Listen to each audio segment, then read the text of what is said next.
नमस्कार, मैं मेघा हिंदुस्तानी स्वागत करती हूँ आपका माटी की लाल पर। आज पहली बार इतने समय बाद यानी एक हफ्ते के बाद संसद की कार्यवाही हुई, बेहतरीन तरीके से हुई, शानदार तरीके से हुई। बहुत से मुद्दों पर सवाल खड़े करते हुए विपक्ष नजर आए हैं। बाध्य कर दिया भारतीय जनता पार्टी को सवालों का जवाब देने के लिए, लेकिन सवालों का जवाब तो था नहीं। चाहे वो अडानी का मुद्दा हो, चाहे मणिपुर का मुद्दा हो, चाहे बांग्लादेश में हिंदुओं के साथ अत्याचार हो रहा हो, इन तमाम मुद्दों पर आज बीजेपी चुप है, मोदी जी चुप हैं। प्रधानमंत्री के तो गले से कोई शब्द नहीं फूट रहे हैं कि वो बांग्लादेश में हिंदुओं के साथ जो अत्याचार हो रहा है उस पर कुछ बोल सके। बीजेपी ने लिहाजा जो सवाल पूछे गए विपक्ष द्वारा उस पर उत्तर देने की बजाय स्पीकर महोदय को ही कह दिया कि इनको बिठाइए, इनको चुप कराइए और थोड़ा हंगामा करते हुए खुद आज पक्षधारी यानी भारतीय जनता पार्टी नजर आए। लेकिन सबसे दिलचस्प जो आज थी वो ऐसी तस्वीर थी जिसमें अखिलेश यादव संभल के मुद्दे पर दहाड़ लगाते हुए नजर आए। क्या बखूबी जो है एक्सपोज कर दिया बीजेपी को। क्या कुछ का अखिलेश यादव ने, देखिए लिखा है Akhilesh Yadav demand suspension of DM and all police officials involved in instigating rights in Sambhal. He also demands murder case to be filed so that no one dares to go against law next time.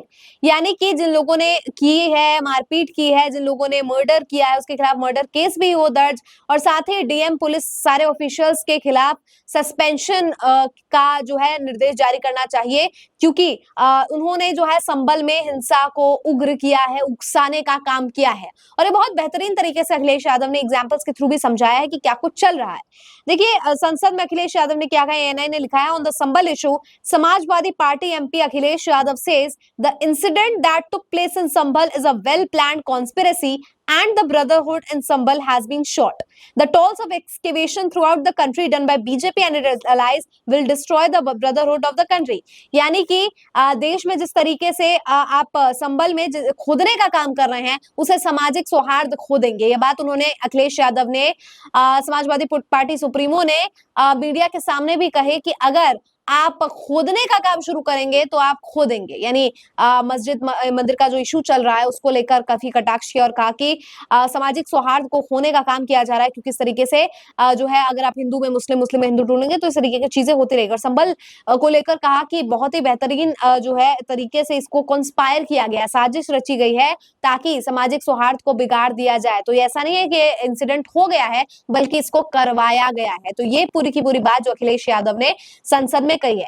इसके अलावा दोस्तों आपको बता दूं कि संसद में बहुत से नेताओं ने भी अपनी बातें रखी है, चाहे मेंटल हेल्थ का इशू हो, चाहे घटती अर्थव्यवस्था को लेकर बहुत सारी जो बातें होनी चाहिए वो बातें हुई है। हालांकि मेन टॉपिक अलग होने के बावजूद भी विपक्ष ने तमाम तरीके से भारतीय जनता पार्टी को घेराव किया है, जिस पर बीजेपी अक्सर बचती हुई नजर आती है। बहुत से ऐसे मुद्दों पर भी कहते हैं ना हियर एंड देयर वाली बातें भी की है ताकि मुद्दे जो है वो जनता के उठाए जा सके। बैंकिंग लॉ अमेंडमेंट बिल के संदर्भ में भी बातचीत हुई है। देखिए क्या लिखा है यहाँ पर, तनुज पुंजिया आईएनसी के, इन्होंने बात रखी है। लिखा है जनता की सुविधा के लिए जब बैंकों का राष्ट्रीयकरण किया गया तो इसका उद्देश्य गरीब तक बैंकिंग सुविधा पहुंचाना था, लेकिन अब मौजूदा सरकार में निजीकरण की नीति आ रही है। 2021-22 ने अपने बजट भाषण में वित्त मंत्री जी ने आईडीबीआई बैंक के 2 और बैंकों के निजीकरण की बात की थी। उन बैंकों का भविष्य अंदर में है। मैं आपका ध्यान उनकी तरफ ले जाना चाहता हूं। तो ये जो बैंकिंग अमेंडमेंट बिल है उसके संदर्भ में यहाँ पर बात जो है कांग्रेस के द्वारा की जा रही है और उन सवालों पर उन विषयों पर सवाल उठाए जा रहे हैं। और ये काफी ज्यादा दिलचस्प है दोस्तों, क्योंकि इस मुद्दे को लेकर भी जो है बीजेपी बात करने को तैयार नहीं है और इसी मुद्दे के तहत जो है अलग अलग बातों के जो है मायने निकाले जा रहे हैं। अब केसी वेणुगोपाल ने लोकसभा में क्या कहा ये भी दिलचस्प आपको दिखाते हैं। I think while Mr. Sambit Patra was speaking, he actually crossed all the limits. Indira Gandhi ji was assassinated. She is a martyr of this country. She fought against Pakistan and won the war. Entire India remembers her as mother. I'm reminding the members here that after winning 1971 Indo war, Atal Bihari Vajpayee called her Durga.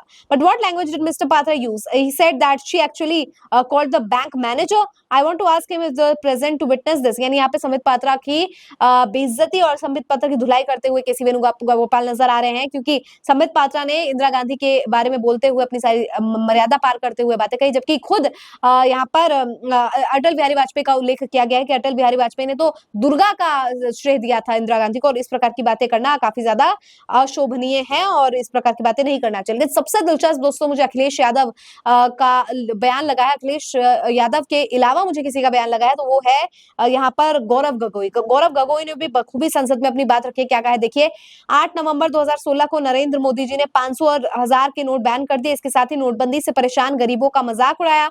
Modi ji ने कुछ दिनों पहले चुनाव में मंगलसूत्र की बात की थी, लेकिन उसकी लाई गई नोटबंदी के कारण न जाने कितने परिवारों ने मंगलसूत्र गिरवी रखकर अपनी बेटियों की शादी की थी। नोटबंदी और बैंकिंग सेक्टर जैसे मुद्दे पर जो है गौरव गगोई ने बयान दिया है। काफी दिलचस्प है। गौरव गगोई आज पूरे एकदम फायर करते हुए जो है सारे मुद्दों पर बोले हैं। ऐसा लग ही नहीं रहा था कि मतलब जिस तरीके का बात उन्होंने कही है, और काफी अपने आप को प्रमाणित जो है किया है कि कैसे कांग्रेस में आज नेताओं की कमी नहीं है। एक पर एक नेता मौजूद है और एक पर एक धुलाई करने वाले नेता मौजूद है जो भारतीय जनता पार्टी की बखिया उधेड़ के रख सकते हैं। तो ये पूरा का पूरा संसद से माहौल बना हुआ है। संसद की खबर मैं आप तक लेकर आई हूँ। आपको क्या लगता है अखिलेश यादव ने संबल को लेकर जो बातें कही है उस पर आपकी क्या राय है? साथ ही गौरव गगोई समेत और भी चाहे केसी वेणुगोपाल हो, चाहे कांग्रेस के और भी लोगों विपक्ष ने जो सवाल पूछे हैं, बीजेपी इस पर सवालों के जवाब देते हुए क्यों नहीं बन रहा है? कमेंट करके बताइए। मुझे दीजिए इजाजत। देखते रहिए माटी के लाल। धन्यवाद।